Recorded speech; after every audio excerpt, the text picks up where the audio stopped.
بسم اللہ الرحمن الرحیم۔ السلام علیکم ورحمۃ اللہ وبرکاتہ۔ ریجن سے مزید اہم خبریں آتی جا رہی ہیں۔ چائنا نے ایک اور جدید ترین بحری جہاز پاکستان نیوی کے حوالے کر دیا ہے، جس سے ریجن میں طاقت کا توازن بدلنے جا رہا ہے۔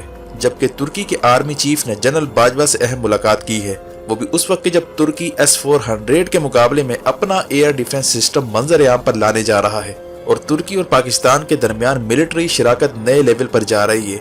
اسی طرح بھارتی دفاعی حلقوں کا کہنا ہے کہ 2022 انڈیا کے لیے کافی مشکل ثابت ہونے جا رہا ہے۔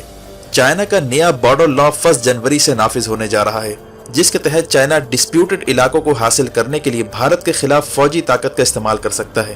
دوسری جانب راجستھان میں بھارتی ایئر فورس کا MiG-21 طیارہ کریش ہونے کے بعد بھارتی پائلٹ جان سے ہاتھ دھو بیٹھا ہے۔ بھارت کے MiG طیاروں کو اڑنے والا کفن قرار دے کر انہیں گراؤنڈ کرنے کا مطالبہ زور پکڑتا جا رہا ہے۔ اسی اثنا میں راجستھان میں شہریوں کی پکڑ دکڑ شروع ہو چکی ہے اور شبہ ظاہر کیا جا رہا ہے کہ بھارتی فوج کی حساس معلومات پاکستان کو ٹرانسفر کی جا چکی ہیں۔ اسی اثنا میں پاکستان نے پہلی بار نیشنل سیکورٹی پالیسی متعارف کروا دی ہے، جس کے تحت اکنامک سیکورٹی کو پہلی بار ریاست کی سیکورٹی کا اہم جز قرار دیا گیا ہے۔ یعنی اب کی بار معاشی دہشت گردی کے خلاف بڑی کارروائی کی توقع کی جا رہی ہے۔ اسی طرح بھارت میں ہندو انتہا پسندوں کی جانب سے مسلمانوں کو روہنگیا کی طرز پر نشانہ بنانے کے بیان کے بعد پورے خطے میں کشیدگی پیدا ہو گئی ہے۔ پاکستان نے بھارتی ڈپلومیٹ کو طلب کر کے وارننگ دی ہے کہ اگر صورتحال کو کنٹرول نہ کیا گیا تو پورا خطہ لپیٹ میں آئے گا۔ جبکہ کشمیر کے حوالے سے فیصلہ کن وقت آتا جا رہا ہے۔ بھارت نے مسلمانوں کو اقلیت میں بدلنے کے لیے ہندو انتہا پسندوں کو جموں کشمیر کی زمینیں فروخت کرنے کا فیصلہ کیا ہے اور الیکشن سے پہلے جموں کی سیٹیں بڑھا کر غیر مسلموں کو اکثریت دلوانے کی گھناؤنی سازش کی جا رہی ہے۔ کشمیر میں 125 سال پرانا چرچ دوبارہ کھول دیا گیا ہے، جبکہ 600 سال پرانی سری نگر کی جامع مسجد کو بند کر دیا گیا ہے۔ دوسری جانب چائنا، رشیا اور امریکہ کے درمیان نئی صورتحال جنم لے رہی ہے۔ روس نے نیٹو کو الٹیمیٹم دیتے ہوئے کہا ہے کہ اگر اس کی تجاویز پر جلد جواب نہ دیا گیا تو یوکرین پر اگلے 72 گھنٹوں میں حملہ ہو سکتا ہے۔ جبکہ روس نے نیٹو کو خبردار کیا ہے کہ وہ فن لینڈ اور سویڈن کو نیٹو کا ممبر بنانے سے باز رہے۔ اسی طرح امریکی انٹیلیجنس نے دعویٰ کیا ہے کہ سعودی عرب نے چین کی مدد سے خفیہ طور پر بیلسٹک میزائل بنانا شروع کر دیے ہیں، جس نے پینٹاگون کو پریشان کر دیا ہے۔ صورتحال آخر کس جانب جاتی جا رہی ہے؟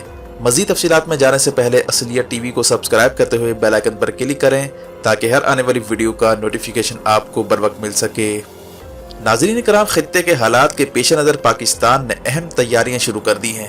خبر آ رہی ہے کہ پاکستان کی جانب سے S-400 کے جواب میں بابر کروز میزائل کے تجربے کے بعد انڈیا کی دفاعی پالیسی سخت مخمصے سے دوچار ہو چکی ہے۔ جنرل بپن راوت کے مارے جانے کے بعد اگلا CDS لگانے پر اندرون خانہ کشمکش شروع ہو چکی ہے۔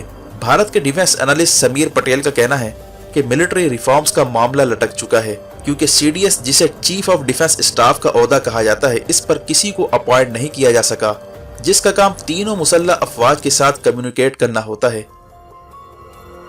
واضح ہے کہ 1999 کو کارگل میں بھارت کی شکست کے بعد یہ ضرورت محسوس ہوئی کہ کسی طرح چیف آف ڈیفنس اسٹاف کا عہدہ کریٹ کیا جائے تاکہ کمیونیکیشن گیپ کو فل کیا جا سکے۔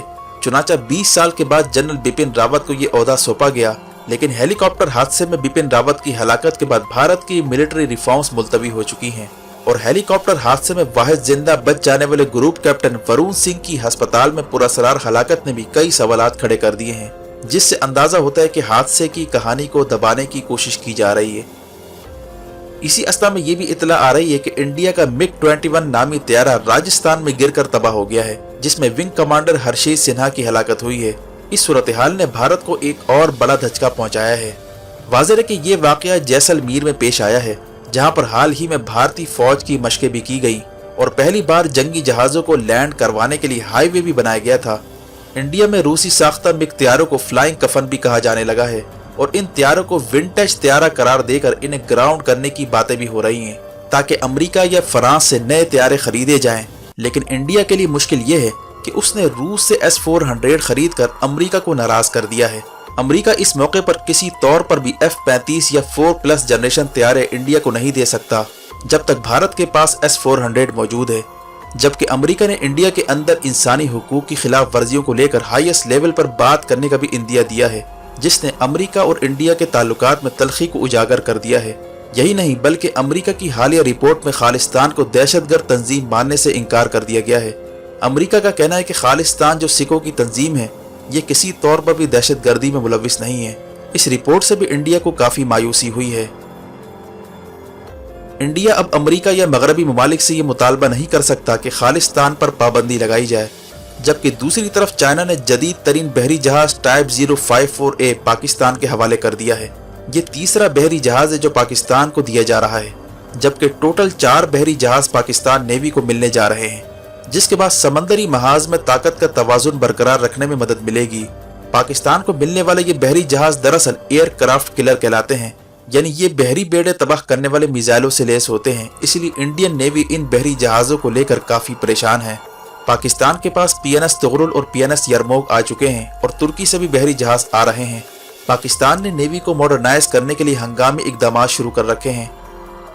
اسی طرح انڈیا کے دفاعی حلقوں نے خدشہ ظاہر کیا ہے کہ 2022 بھارتی فوج کے لیے انتہائی مشکل ترین سال بننے جا رہا ہے۔ چائنا کے ساتھ جنگ کا خطرہ پیدا ہو چکا ہے۔ دی پرنٹ کے مطابق انڈیا کے سینئر حکومتی عہدیدار نے بتایا ہے کہ ملٹری فرنٹ پر کافی کچھ ہونے جا رہا ہے۔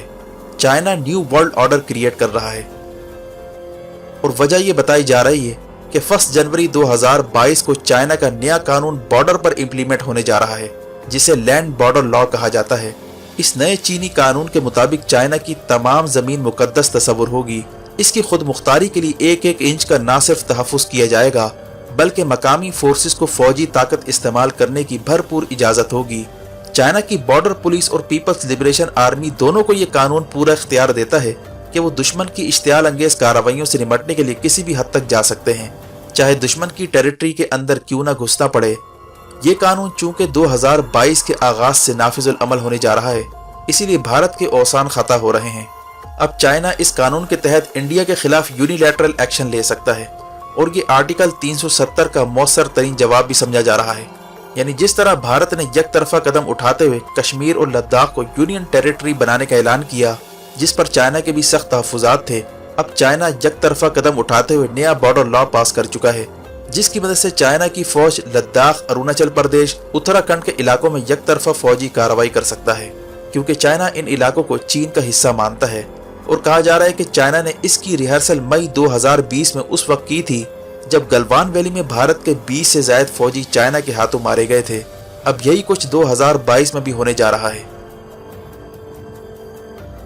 جبکہ بھارت کے retired major general Ashok Kumar کا کہنا تھا کہ چین کی نظر میں اب یہ علاقے متنازع نہیں رہے بلکہ اب یہ چین کی خود مختاری کا معاملہ بن چکا ہے۔ انڈیا کے دفاعی حلقوں میں یہ بات زیر بحث ہے کہ فوری طور پر تمام ریسورسز چائنا کے خلاف لگائے جائیں، اور S-400 کی ڈپلائمنٹ بھی اسی سلسلے کی کڑی ہے، جبکہ ترکی نے حصار نامی ایئر ڈیفنس سسٹم کا ٹرائل مکمل کر لیا ہے اور اب long range air defence system بنانے کا اعلان کر دیا گیا ہے، وہ بھی اس وقت کہ جب ترکی کے آرمی چیف پاکستان پہنچے ہیں، جہاں آرمی چیف جنرل باجوہ سے اہم میٹنگ ہوئی ہے اور ملٹری ٹیکنالوجی اور دفاعی امور پر شراکت داری مزید مضبوط بنانے کی بات کی گئی ہے۔